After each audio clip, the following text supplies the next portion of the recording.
Hi friends. அழகே அழகு சீரியல்ல சுரேஷ் மதிய புரிஞ்சுக்கினா நல்லாயிருக்குன்னு சொல்லிட்டு யாரெல்லாம் நினைக்கிறீங்களோ ஒரு லைக் போட்டுருங்க. இங்கே சுரேஷ் பார்த்தீங்கன்னா கோவமா உள்ளே போயிட்டு மதிக்கிட்ட இப்போ யார் விருந்துக்கு கூப்பிடலன்னு சொல்லிட்டு அளந்தா அப்படின்னு சொல்லி கேட்குறாங்க. விருந்துக்கு வர பிடிக்கலனா வர வேண்டாம் நின்றுக்க வேண்டியது தானே அப்படின்றாங்க. அப்போ நான் வர வேணான்னு தான் நினச்சேன், அப்போ தான் என்னை ஃபோர்ஸ் பண்ணி அமுச்சு வச்சிட்டாரு அப்படின்னு சொல்லிட்டு சுரேஷ் சொல்கிறாங்க. இப்போ எதுக்கு எங்கள் மாமாவை நீ அந்த மாதிரி பேசுன அப்படின்னு சொல்லி கேட்குறாங்க. அதுக்கு மதி பார்த்தீங்கன்னா உங்கள் மாமா பேசுனது தப்பு, அதனால தான் நான் அந்த மாதிரி பேசினேன் அப்படின்னு சொல்லிட்டு மதியம் பார்த்தீங்கன்னா வாக்குவாதம் பண்ணுறாங்க. என்ன தெரியும் உனக்கு, நீங்கள் வெளியில் போகிறீங்களா, உங்கள் அம்மா வீட்டிலே இருக்காங்க, உங்கள் அப்பா வேலைக்கு போயிட்டு வந்துடுறாங்க, இந்த நாட்டில் என்னென்ன நடக்குதுன்னு சொல்லிட்டு எனக்கு எங்கள் மாமாவுக்கு தான் தெரியும் அப்படின்னு சொல்கிறாங்க. யார் வெளியே போகிறதில்ல, எங்களுக்கு எல்லாம் தெரியும் அப்படின்னு சொல்கிறாங்க. தெரியுமே, நீ தான் காலேஜில் லவ் பண்ணுறவங்களுக்கு என்கரேஜ் பண்ணுறவளாச்சே அப்படின்னு சொல்கிறாங்க. பெரியவங்க அட்வைஸ் பண்ணுறாங்கன்னா அது ஏற்றுக்கணும் அப்படின்றாங்க. மதி பார்த்தீங்கன்னா அதெல்லாம் நாங்களே பார்த்துக்குறோம், உங்கள் வேலையை மட்டும் நீங்கள் செய்யுங்க அப்படின்ட்டு பார்த்தீங்கன்னா மதி சொல்கிறாங்க. சுரேஷ் பார்த்தீங்கன்னா கோவப்படுறாங்க. அப்போ எங்கள் மாமா பேசுனது தப்பா அப்படின்றாங்க. உங்கள் மாமா பேசுனது தப்பு தான் அப்படின்னு சொல்லிட்டு சுரேஷ் சொல்கிறாங்க.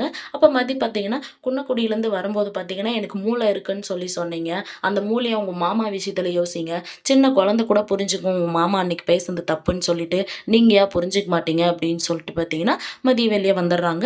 அங்கே மலரும் பாக்கியராஜும் பார்த்தீங்கன்னா பேசினு இருக்காங்க. அப்போ மதி வந்துட்டு டிஸ்டர்ப் பண்ணிட்டுனா அப்படின்றாங்க. அப்படியெல்லாம் ஒன்றும் இல்லை, உக்காருங்க அப்படின்றாங்க. அப்போ மலர் பார்த்தீங்கன்னா சுரேஷ் உள்ளே வந்தானே ஏதாச்சும் சண்டை போட்டானா அப்படின்றாங்க. சண்டையெல்லாம் ஒன்றும் இல்லை, அவங்க மாமாவுக்காக கொஞ்சம் வாதாடினாரு, வேறு ஒன்றும் இல்லை அப்படின்றாங்க. அவர் பேசுனது தப்பு தானே அப்படின்றாங்க. மலரும் பார்த்தீங்கன்னா ஆமாம் தங்கராஜ் அண்ணா பேசுனது தப்பு தான் அப்படின்றாங்க. அவர் ஏன் எல்லார் விஷயத்துலையும் இப்படி மூக்க நுழைக்கிறாங்க அப்படின்னு சொல்லிட்டு மதி கேட்குறாங்க. அப்போ பாக்கியராஜ் பார்த்தீங்கன்னா அவர் அப்படி தான், அவரோட கேரக்டரே அப்படி தான், சின்ன பசங்களுக்கு எதுவும் நடந்துடக்கூடாது அப்படின்னு சொல்லிட்டு யோசிப்பார், வேறு ஒன்றும் இல்லை அப்படின்றாங்க. அப்போ மலர் பார்த்தீங்கன்னா என்ன உங்கள் தங்கச்சி புருஷனுக்கு சப்போர்ட் பண்ணுறீங்களா நீங்கள் அப்படின்றாங்க. அப்படியெல்லாம் ஒன்றும் இல்லை அப்படின்றாங்க. உடனே பாக்கியராஜ் பார்த்தீங்கன்னா மதிக்கிட்ட நாளைக்கு ஒரு முக்கியமான நாள் தெரியுமா உங்களுக்கு அப்படின்றாங்க. என்னது முக்கியமான நாளா அப்படின்னு சொல்லி மதி கேட்குறாங்க. ஏன் மலர் நீ எதுவும் சொல்லலையா அப்படின்றாங்க. என்னங்க நான் ஸ்கூல் போடலையா, நாளைக்கு என் பிறந்த நாள்னு சொல்லி சொல்லணும் இருக்க அப்படின்றாங்க. என்னது பிறந்த நாளா நாளைக்கு அப்படின்னு சொல்லிட்டு மதி கேட்குறாங்க. ஆமாம் ஆமாம் மதி நாளைக்கு என்னோட பிறந்த நாள் தான் அப்படின்னு சொல்லிட்டு மலர் சொல்கிறாங்க. அப்போ என்ன ஸ்பெஷல் அப்படின்றாங்க. அதெல்லாம் ஒன்றும் இல்லை மதி அப்படின்றாங்க. பாக்யராஜ் கேட்குறாங்க என்ன ஏதாச்சும் பிளான் வச்சுருக்கீங்களா அப்படின்னு சொல்லிட்டு. ஆமாம் இருக்குது நாளைக்கு சொல்கிறேன் அது அப்படின்றாங்க. அப்போ ஏன்க்கா எனக்கு நீங்கள் பிறந்த நாளுன்னு சொல்லி சொல்லலை அப்படின்றாங்க. ஏன் அப்படின்றாங்க. ஏதாச்சும் கிஃப்ட் இதை வாங்கி கொடுக்க தான் அப்படின்றாங்க. கிஃப்டெல்லாம் வேணாம் மதி அப்படின்ற மாதிரி மலர் சொல்கிறாங்க.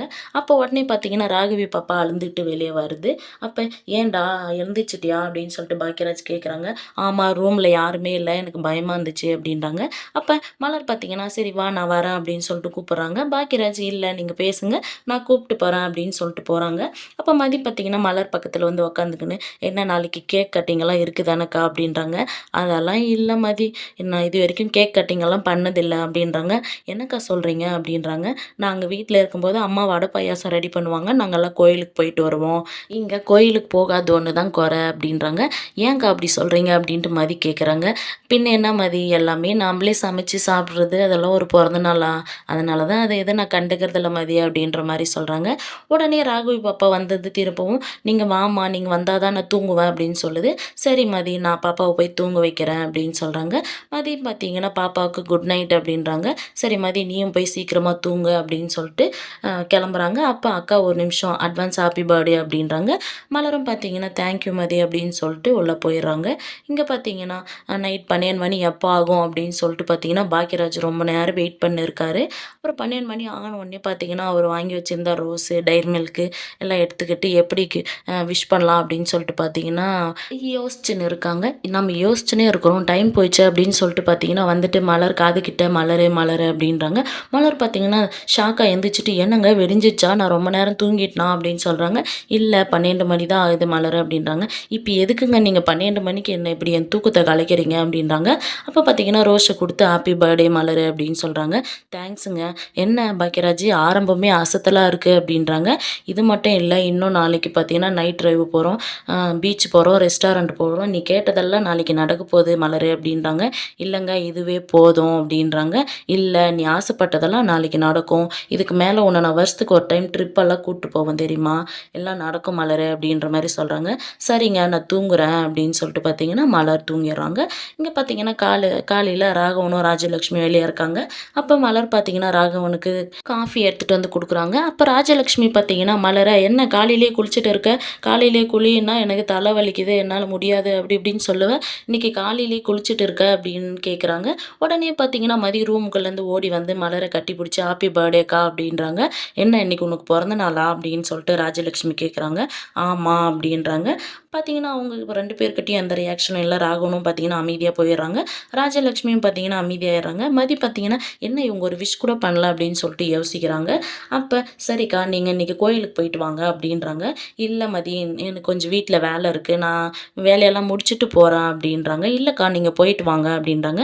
அதுக்கு ராஜலட்சுமி பார்த்தீங்கன்னா, ஏய் அவ கோயிலுக்கு போயிட்டா வீட்ல இருக்கிற சமையல் வேலையெல்லாம் யார் பார்க்கறது அப்படின்றாங்க. நான் பார்த்துக்கிறேன் அப்படின்றாங்க. என்னது நீ பார்த்துக்கிறியா? நீ ஷூவ போட்டுக்கின்னு ஓடுவ, நீ ஓடலையான்றாங்க. இன்னைக்கு நான் போல. நான் சமையல் வேலை பார்த்துக்கிறேன் அப்படின்றாங்க. நீ எப்படி சமைப்பியா தெரியலையே, வாயில வைக்க முடியுமா முடியாதா தெரியலையே அப்படின்ற மாரி ராஜலட்சுமி சொல்றாங்க. மதி பார்த்தீங்கன்னா, இல்ல அதெல்லாம் நான் நல்லா சமைப்பேன் அப்படின்றாங்க. சரி அ ராஜலட்சுமிய பார்க்குறாங்க மலரு. சரி போயிட்டு வா. அப்புறம் அதுக்கும் பார்த்தீங்கன்னா, பொறந்த நாளுக்கும் கோயிலுக்கு போக விடல அப்படின்னு சொல்லிட்டு என்கிட்ட ஒரு பஞ்சாயத்து வரும். நீ போயிட்டு வா அப்படின்னு சொல்றாங்க. மலரும் பார்த்தீங்கன்னா, சரி மதி நான் போயிட்டு ரெடி ஆயிட்டு வந்துடுறேன் அப்படின்னு சொல்லிட்டு போறாங்க. இங்க வெளிய பார்த்தீங்கன்னா, பாக்கியராஜ் வண்டி கழுவின்னு இருக்காங்க. மதி வந்துட்டு பார்த்தீங்கன்னா, என்ன கழுவி முடிக்கலையா இன்னும் 1 மணி நேரமா கழுவின்னு இருக்கீங்க. அந்த தண்ணி நீங்க வண்டி கழுவுற தண்ணி பாருங்க அந்த தெரு முனை வரைக்கும் போயிருக்கு அப்படின்ற மாரி சொல்றாங்க. பாக்கியராஜ் பார்த்தீங்கன்னா, இல்ல இன்னைக்கு மலர வண்டியில கூட்டு போறேன்ல அதுக்கு தான் கழுவின்னு இருக்கேன் அப்படின்றாங்க. எங்க கோயிலுக்கா? அப்படின்றாங்க. இல்ல நான் நைட் டிரைவ் கூட்டு போறேன் அப்படின்னு சொல்றாங்க. என்ன உனக்கு மலர் இத சொல்லலையா? அப்படின்றாங்க. இல்லையே அப்படின்றாங்க. மலரும் பார்த்தீங்கன்னா வெளிய வந்துடுறாங்க. இப்போ மதி பார்த்தீங்கன்னா மலர்கிட்ட என்னக்கா நைட் டிரைவ் எல்லாம் போற மாரி ஐடியா இருக்கு அப்படின்றாங்க. என்ன சொல்லிட்டாரா? அப்படின்றாங்க. நானே சொல்லலான்னு தான் பார்த்தேன் மதி. அது நடக்குமோ நடக்காதோ அதனால தான் சொல்லல அப்படின்ற மாரி சொல்றாங்க. மதி பார்த்தீங்கன்னா எல்லாம் நடக்கும். நீங்க போயிட்டு வாங்க அப்படின்னு சொல்றாங்க. அப்ப பார்த்தீங்கன்னா, இல்ல நான் வீட்ல வேலையெல்லாம் முடிச்சுட்டு போட்டா மதி அப்படின்றாங்க. என்னக்கா காய்கறியெல்லாம் கட் பண்ணி குடுத்துட்டீங்க. சாம்பாருக்கு பருப்பு வேக வச்சுட்டு இருக்கீங்க. இட்லிக்கு மாவு எடுத்து வச்சிருக்கீங்க. இதெல்லாம் நான் பார்த்துக்கிறேன். நீங்க போங்கக்கா அப்படின்றாங்க. இல்ல சட்னி அரைக்கலையே அப்படின்றாங்க. அதெல்லாம் நான் பார்த்துக்கிறேன். நீங்க போயிட்டு வாங்க அப்படின்ற மாரி முடிச்சிருக்காங்க.